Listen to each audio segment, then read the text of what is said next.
హైదరాబాద్ లో అగ్ని ప్రమాద ఘటనలకు ఫుల్ స్టాప్ పట్టం లేదు. గతంలోని ప్రమాదాలకు కారణాలు ఏమయ్యున్నాయో ఇప్పుడు నాంపల్లి ప్రమాదంలోనూ అవే కారణాలు కనిపిస్తున్నాయి. ఫర్నిచర్ డంప్ తో బిల్డింగ్ ఎంట్రీలు మూసేయడమే కారణమా? సెట్ బ్యాక్ లేకపోవడం, ఫైర్ సేఫ్టీ అసలే లేకపోవడం ఇందుకు కారణాలా?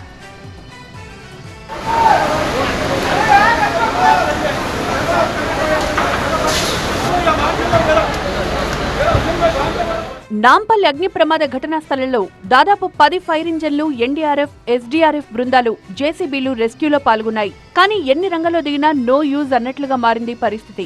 రెస్క్యూ విషయంలో అన్ని ఇబ్బందులే. దీంతో ప్రమాదంపై అనేక ప్రశ్నలు తలెత్తుతున్నాయి. అసలు నాంపల్లి అగ్ని ప్రమాదం విషయంలో గతంలో ఎన్నడూ లేనంతగా ఈ రేంజ్ లో రెస్క్యూ ఎందుకు చేయాల్సి వచ్చింది అంటే బోలెడు కారణాలు. లెక్కలేనంత నిర్లక్ష్యం. ప్రమాదానికి గురైన బిల్డింగ్ మొత్తం G+4 అంటే గ్రౌండ్ ఫ్లోర్ 4 అంతస్తులు.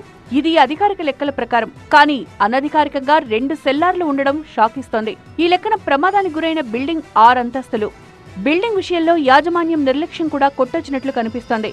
బిల్డింగ్ కు సెట్ బ్యాక్ లేదు, ఫైర్ సేఫ్టీ లేదు, ముందస్తు జాగ్రత్తలు లేవు. దీంతో పాటు లోపలికి వెళ్లేందుకు 2 మార్గాలు ఉండగా వాటిని ఫర్నిచర్ సామాగ్రితో నింపేయడం కారణంగా ఎంట్రీకి అవకాశం లేకుండా పోయింది. ఈ పరిస్థితులే ప్రమాద తీవ్రత పెరిగేందుకు కారణమని, రెస్క్యూకి ఇబ్బందులు ఎదురయ్యాయని ఫైర్ సేఫ్టీ అధికారులు వెల్లడించారు.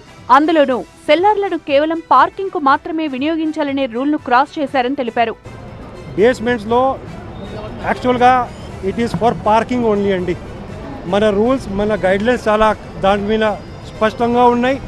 Basements is only for parking of vehicles. కానీ ఇక్కడ చూస్తే బేస్మెంట్స్ మొత్తం, first basement and second basement మొత్తం సమాన్ వేసి ఉంది. మొత్తం కొత్త ఫర్నిచర్, పాత ఫర్నిచర్ తయారు చేసేది సామాగ్రి ఐటమ్స్ అన్నీ పెట్టుకున్నారు. అదేవిధంగా కొంతమంది లేబర్ కూడా దాంట్లో పెట్టుకున్నారు.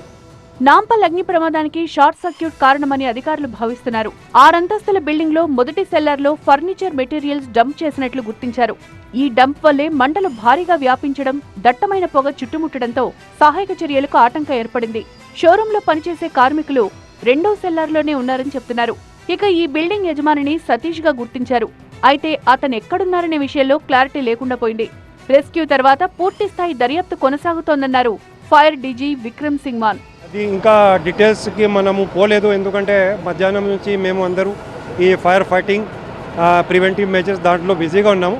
We are causing enquiry. దాంట్లో డీటెయిల్స్ మొత్తం తీసుకొని రాగానే చట్టం ప్రకారం దాని కింద మనం యాక్ట్ చేస్తాము. ఇప్పుడు డీప్గా స్టడీ చేస్తున్నాము, ఎందుకంటే ఈ బిల్డింగ్కి దాదాపు ఒక 20 మీటర్స్ వరకు హైట్ మనకు కనిపిస్తుంది చూస్తే.